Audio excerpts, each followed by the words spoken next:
반갑습니다. 소비자 행동론 5주차 5- 소멸 망각 쉐이핑에서부터 시작해서 수업을 하도록 그렇게 하겠습니다. 소멸의 의미는 자극과 기대에 대한 보상 간의 연결이 제거되는 것을 이야기합니다. 그러니까 어떤 자극을 줬는데 기대에 대한 보상 간의 연결이 없어지는 것, 이것을 소멸이라고 하고요. 또 망각은 자극이 오랫동안 반복되지 않으면 사람들은 잊혀져 가더라는 것입니다. 그래서 망각을 하게 된다는 것이죠. 포게팅 된다 이렇게 하는데요. 그 다음에 쉐이핑은 어떤 반응을 가져올 가능성이 높은 자극을 제공함으로써 긍정적으로 다른 반응을 유도하는 것을 이야기합니다. 그래서 여기서 지금 표와 같이 제 시대로 구매할 가능성이 높아가는 것을 이렇게 봤고, 시간이 지남에 따른 반복적 노출 수에 따른 상황을 여기서 볼 수가 있습니다. 그래서 강화를 계속해서 반복 노출시키면서 이렇게 강화를 하다가 부정적인 자극이 흐르고 그러면 소멸이 되고, 나중에 시간이 흐르면서 자극을 주지 않을 때 망각을 하게 되는 이런 내용의 상황을 여기서 소비자 학습에서 세부적인 내용을 한번 살펴봤습니다. 자, 인지적 학습이라고 하는데요. 인지적 학습은 지금 나이키를 사례로 들었습니다만은 첨가, 조율, 재구조화 이렇게 해서 세 가지 단계를 이렇게 만들어 놨습니다. 자, 나이키 운동화 하면 많은 사람들이 나이키는 운동화다 이렇게 생각을 했는데, 너무 식상하고 당연하고 이렇게 된 것을 다시 이제 나이키를 재구조화를 해봅니다. 재구조화를, 나이키 종류 신발을 여러 개를 만들다가 이제 세부적으로 재구조화를 시켜보는 건데요. 나이키 캐주얼화 이건 뭐 당연하고, 그런데 농구 선수 마이클 조던이 신고 있는 농구화 뭐 이렇게 해서 나이키 농구화를 했고, 또 조깅화로도 쓸 수 있고, 나중에는 나이키 골프까지를 동원해서 나이키 골프화를 해서 재구조화를 해서 성공을 하게 됩니다. 그래서 인간들이 식상해하고 망각하거나 아니면 소멸되거나 이런 것들을 방지하기 위해서 재구조화까지를 시켜서 브랜드를 롱런하게 할 수 있는 그런 인지적 학습에 대해서 이야기하고 있습니다. 인지적 학습은 결국은 곧 문제 해결 과정의 인지인데요. 나이키를 그냥 당연한 운동화로, 패션 운동화로 신을 것인가 하는 부분에서 기능별로 필요에 따라서 이렇게 농구화, 조깅화, 골프화로 이렇게 사람들이 필요했을 때 나는 조깅할 때 신을 수 없을까? 골프할 때 신을 수 없을까? 농구했을 때 신을 수 없을까 하는 것들을 생각하게 하는, 그리고 소비자가 어떤 문제를 제기했을 때 해결하는 과정으로 인지적 학습을 진행한 내용을 정리해 봤습니다. 여기서 지금 원숭이 사진이 있는데요. 원숭이가 저 바나나를 매달았을 때 어떻게 따먹을까 했더니 받침대를 놓고 또 한 마리가 올라와서 받침대를 놓고 높이를 맞춰서 따먹는 문제 해결 과정에 인지로 보는 것이 인지학습이다 이렇게 이야기할 수 있겠습니다. 기계적 연상관계 확립인데요. 기계적 연상관계 확립은 소비자가 어떤 욕구가 일어날 때마다 특정 상품이나 브랜드가 생각나도록 욕구와 브랜드 간의 연상관계를 학습시킨 것입니다. 그래서 머리에 떠올릴 수 있게 하는 것이 어떤 것일까 하는 부분인데요. 여기에서 광고 영상을 한번 보면 여러분의 느낌이 한번 또 다를 것이라는 생각이 듭니다. 한번 또 살펴보도록 그렇게 하겠습니다.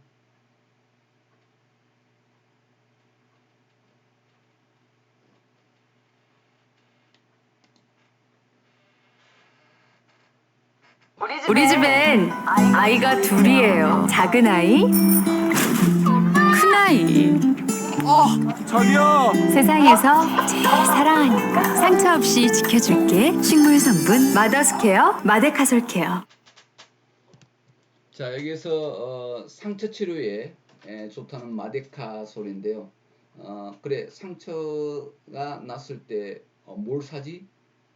이렇게 문제 제기가 됐을 때 문제 해결할 수 있는 것이 바로 연상될 수 있게 이렇게 스토리화했습니다. 그래서 우리 집엔 아이가 둘입니다. 그래서 어린이와 얘 아빠 이렇게 상처를 입었을 때 그때는 마레카소를 찾으면 되겠구나 하는 그런 생각을 연상할 수 있도록 스토리텔링화를 해놨죠. 광고가 요즘 또 뭐 이가탄이 광고 모델이 계속해서 바뀌고 있습니다만 이 광고 모델을 지금 연상하게 하는 그런 내용들을 여기에서 한번 광고 하나를 더 보도록 그렇게 해보겠습니다.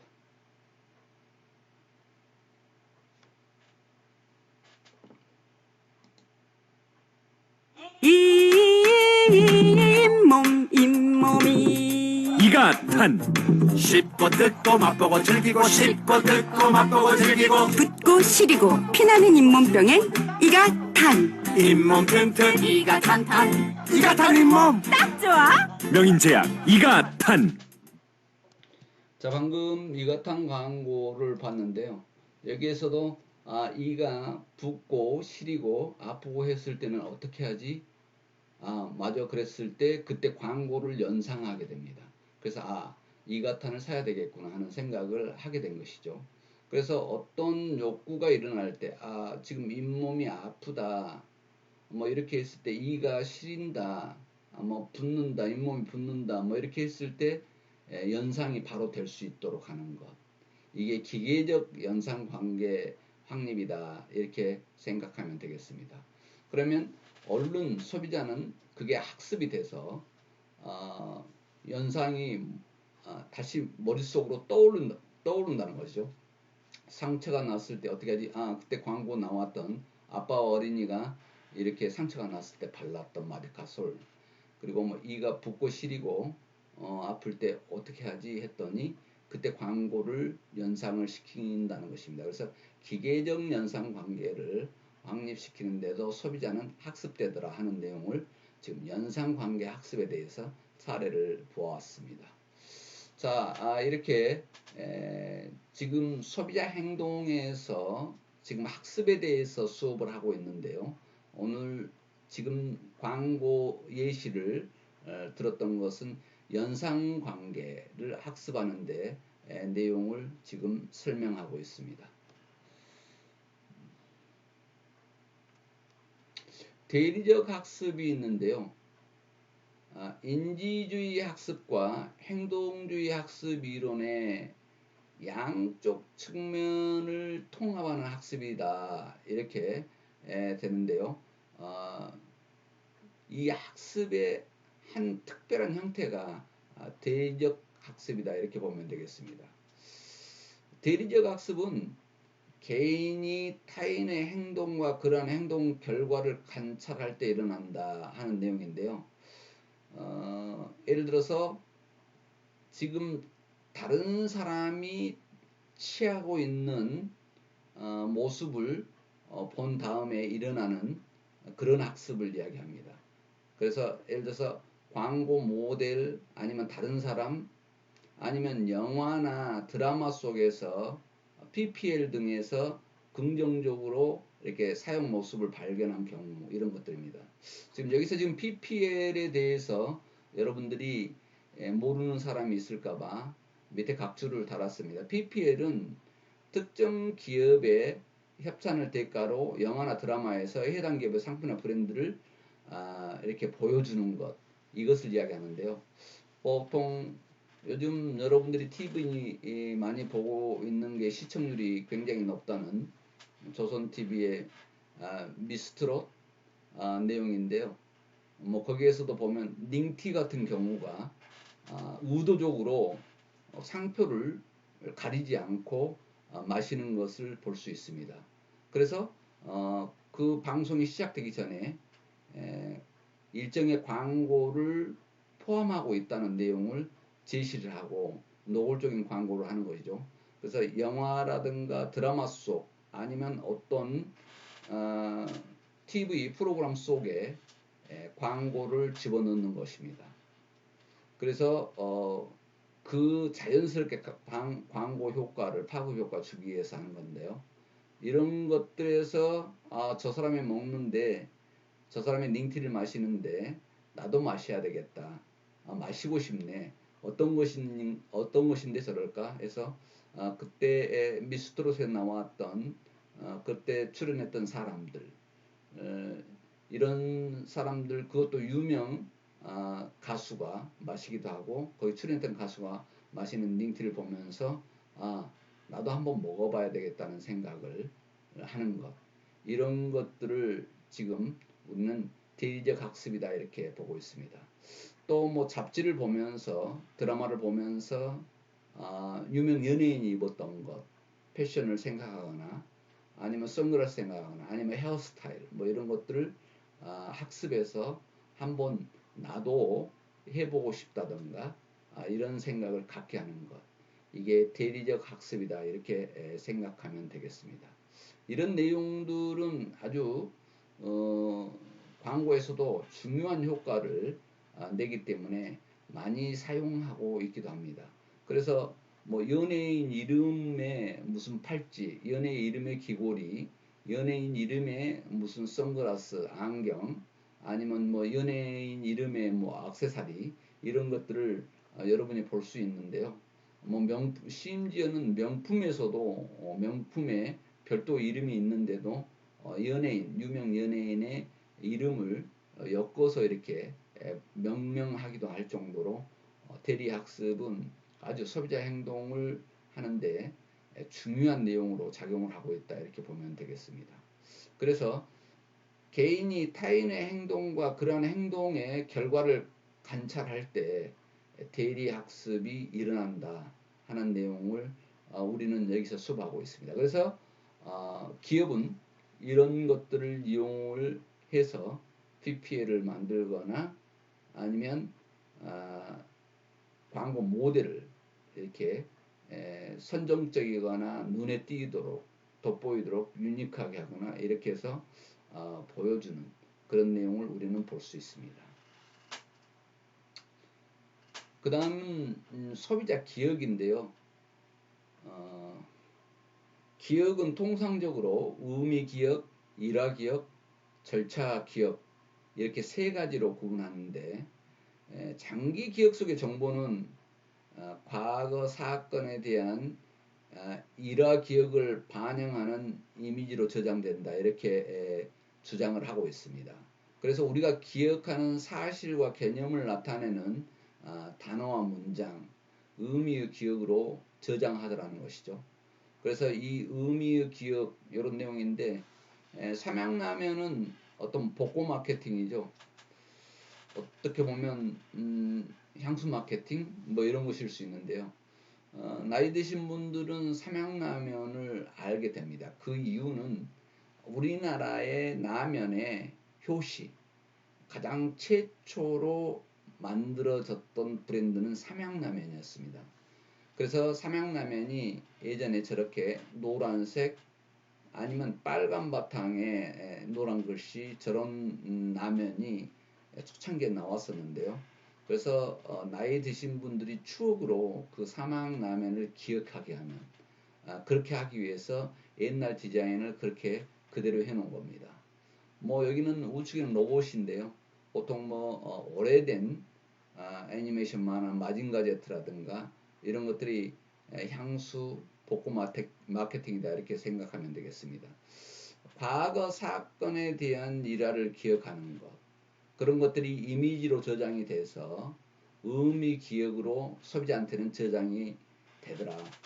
그래서 소비자의 기억에 남도록 하는데 그것을 다시 생각하게 하기 위한 그런 내용으로 이렇게 의미의 기억을 소비자 행동을 가지고 기업은 광고를 하면서 이용을 하고 있습니다.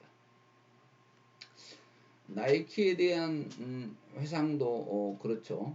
나이키 에어, 그래서 마이클 조던의 나이키 농구, 또 레브론 제임스 나이키 ሾ크스, 빈스 카터 나이키 줌 울트라 라이트 뭐 이렇게 해서 나이키를 연상할 수 있는 단어들을 이렇게 해봅니다. 그래서 나이키 가드니스 그러면 뭐 철인 3종 경기에서 했고 또 뭐 가드니스와 함께하는 센스 있고 건강한 경기 뭐 나이키에서 나이키 주변에 있는 나이키 골프에 이르기까지 연상을 하게 합니다. 그래서 연상의 그림을 그려가면서 상품을 계속해서 만들어가죠. 그래서 투어 에쿠레시까지 해서 나이프 골프 그렇게 해서 나중에는 나이키 골프백, 골프볼까지 이렇게 연상을 시키면서 나이키에 대한 회상을 연계시켜 갑니다. 그리고 다시 재구조화해서 상품을 확장시켜가는 이런 내용을 볼 수 있습니다. 그러면 사람들은 소비자는 나이키에 대한 회상을 이렇게 할 수 있다는 것이죠. 그러면 다양하고 기능성 있는 것까지를 나이키는 진행하고 있구나 하는 것을 생각하게 합니다. 태도 변화 및 강화 조건인데요. 신념은 구매 기준의 중요성보다 변화시키기 쉽다 이렇게 했는데요. 어떤 구매 기준의 중요성보다 신념을 변화시키기가 쉽다는 것을 아는 기업의 마케터들은 그렇게 어떻게 하면 소비자를 설득을 해서 변화를 가져오게 할 것인가, 자기 브랜드로 관심을 가져오게 할 것인가 하는 부분인데요. 태도는 그 제품에 대한 관여 수준이 낮을 때 변화하기가 용이하다는 것입니다. 관여도가 높았을 경우는 쉽지 않겠죠. 그리고 약한 태도는 강한 태도보다 변화하기가 용이하다는 건데 태도가 그렇게 강하지 않는 그런 내용에서는 변화시키기가 쉽다는 것입니다. 또 자신감이 없는 소비자들에게 태도 변화시키기가 용이하다고 하는 부분입니다. 어떤 것을 판단을 할 것인가 주장이 정확하지 않았을 때 태도 변화를 시키기가 용이하다는 것입니다. 또한 태도가 모호한 정보의 바탕을 둔 경우 변화하기가 용이하다. 참 어떤 것을 선택하는 것이 할지 모르겠다고 하는 그런 내용들을 고민하고 있을 때 그리고 판단을 못하고 있을 때 모호하게 생각하고 있을 때 태도 변화를 시키기가 용이하다는 것을 여기서 지금 보여주고 있습니다. 자, 태도 변화를 위한 커뮤니케이션 과정인데요. 여기에서 보면 커뮤니케이션 과정을 차례대로 한번 보도록 그렇게 하겠습니다. 지금 커뮤니케이션 과정 모델인데요. 소비자와 커뮤니케이션을 이루는데 커뮤니케이션은 다시 풀어서 얘기하면 의사소통을 이야기하죠. 의사소통을 이야기하는데 원천, 메시지, 매체, 수신자, 행동 이 순서로 보도록 그렇게 하겠습니다. 그래서 그 행동이 피드백이 돼서 원천이 되는 것인데 관련 기관 및 자극인데 어떤 제조업자, 촉진관리자, 광고 대행사, 판매원, 광고 모델이 어떤 자극을 줍니다. 그래서 메시지를 전달하는데 메시지는 광고를 통해서 아니면 판매 촉진을 통해서 그 다음에 PR을 통해서 아니면 판매 사원을 통해서 이렇게 메시지를 전달하게 되는데요. 지금 여기에서 광고와 PR이 나오는데 이게 같은 의미인데 무슨 광고와 PR을 구분하느냐 이렇게 생각을 하는데요. 굳이 구분한다면 명확히 두 자르듯이 나눌 수는 없습니다만 광고는 보통 돈을 지불하고 광고주가 광고 금액을 지불하고 대가를 지불하고 내는 것을 광고라 하고 PR은 내지 않고 알려지는 것을 PR이라고 하는데 요즘은 PR을 광고비를 안 낸 게 아니라 PR에도 다른 우회적인 방법으로 광고비를 지불하는 경우도 있습니다. 그러나 자연스럽게 파급되는 되게 하는 것 이런 것들을 보통 PR이라고 하죠. 그 다음에 인적 판매인데 판매사원, 판매한 사람에 의해서 메시지가 전달되는 것을 이렇게 볼 수가 있습니다. 그래서 지금 주요 활동 결정을 보면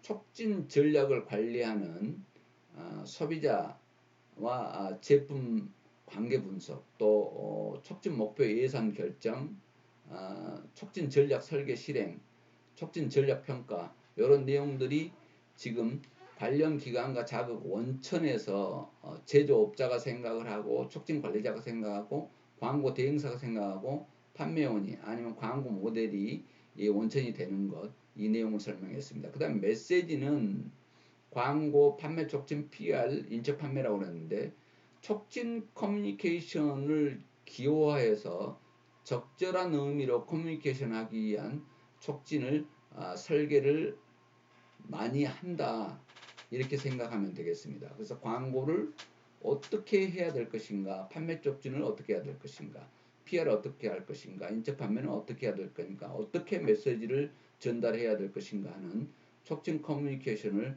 이렇게 기호화해야 된다 하는 내용입니다. 그 다음에 매체인데요. 이 광고 매체를 어떻게 할 것인가 하는 부분인데, 매체는 보통 TV, 인터넷, 잡지, 신문, 전단, 다이렉트 메일, 전화 등등이 있는데, 예전에는 사도 광고 매체하면 TV, 신문, 잡지 뭐 이렇게 했는데요.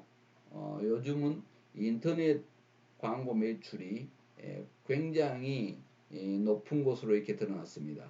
그래서 네이버의 광고 매출은 공영방송 3대 공영방송의 광고 수익을 능가할 정도로 높아졌다, 이렇게 보고 있습니다. 그래서 지금은 인터넷 광고가 상당히 큰 비중을 차지하고 있는데요.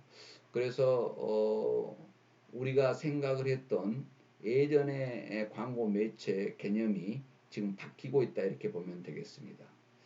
그래서 그 매체를 통해서 촉진 커뮤니케이션을 전달하는데요. 촉진 메시지를 적절한 청중에게 노출하기 위해서 적절한 매체 및 유통 채널을 선택해야 된다 하는 부분인데, 과연 TV 광고를 했을 때, TV 매체를 통했을 때 더 효과가 좋을 것인가, 아니면 인터넷 매체를 통해서 광고를 하는 것이 더 유리할 것인가, 잡지를 할 것인가, 신문을 할 것인가, 라디오를 통할 것인가, 아니면 전단, 다이렉트 전화를 할 것인가를 고민을 해야 된다는 것입니다. 그러면 이 매체 선정도 제품이나 서비스에 대해서, 아니면 시장 상황에 따라서, 아니면 요즘의 문화 뭐 이런 것에 따라서 심하게 상황별로 변할 수 있고 대상이 방향이 틀려질 수 있는 그런 내용을 우리는 볼 수 있습니다. 이런 내용들의 광고의 수신자는 소비자인데요. 커뮤니케이션을 해독하려면 메시지와 접촉을 해야 되고, 촉진을 해석해야 되고, 소비자 행동으로 연결 여부를 이렇게 결정을 해야 됩니다. 그런데 소비자가 그 광고를 보면서 어떻게 생각할 것인가 하는 부분은 수신자인 소비자가 한다. 그리고 행동도 소비자가 한대요. 제품을, 그런 광고를 보고 제품을 구매할 것인가 안 할 것인가를 생각하게 될 것이고, 또 점포 접촉, 점포를 어디에서 접촉할 것인가 하는 부분인데, 요즘은 또 온라인이 굉장히 다양한 업체들, 점포들이 많기 때문에, 온라인 점포들이 많기 때문에 거기를 간다든가, 아니면 오프라인에 점포를 택한다든가, 또 소비자 행동은 구전을 일으키는 커뮤니케이션을 이루죠. 그런데 이런 것들이 예전에는 말로만 하는 구전이라고 그랬는데, 구전과 유사한 SNS를 통해서 구전 커뮤니케이션을 이룹니다. 그래서 SNS라든가 온라인을 통해서 상품에 대한 커뮤니케이션을 이루기도 하죠. 자, 이렇듯 태도 변화를 위한 커뮤니케이션 과정인데요. 그런 것들을 소비자는 소비자 행동이 피드백이 돼서 원천인 제조업자라든가 촉진관리자 그리고 광고 대행사, 판매원, 광고 모델로 피드백이 돼서 이 사람들이 소비자와 제품 관계를 분석하고 또 촉진 전략이라든가 목표 예산을 얼마나 쓸 것인가 생각을 하게 하고 또 촉진 전략의 설계 실행을 할 때 어떻게 해야 될 것인가 생각하게 하고 또 소비자의 반응에 따라서 광고는 어떻게 하고 그 매체는 어디를 택할 것인가를 고민하게 되어 있다는 것입니다. 그래서 커뮤니케이션 과정은 원천, 메시지, 그리고 어떤 매체를 통해서 어떻게 할 것인가, 그 다음에 수신자는 소비자가 되는데 그 소비자는 행동을 하더라. 그래서 구매만 하는 게 아니라 구매하고 나서 커뮤니케이션을 다시 이루더라는 것이죠. 그래서 사용해 봤더니 좋았다, 안 좋았다, 아니면 뭐 요즘 핫하게 유행되는 내용을 커뮤니케이션 한다든가 회자되고 있는 내용에 대해서 소비자는 구매하고 끝난 게 아니라 구매 후 행동까지를 연결하는 내용, 이 내용이 다시 처음으로 피드백 되더라고 하는 내용을 이야기했습니다. 자, 5-2 5주차 수업에서는 태도 변화를 위한 커뮤니케이션 과정까지를 여러분과 함께 살펴봤습니다.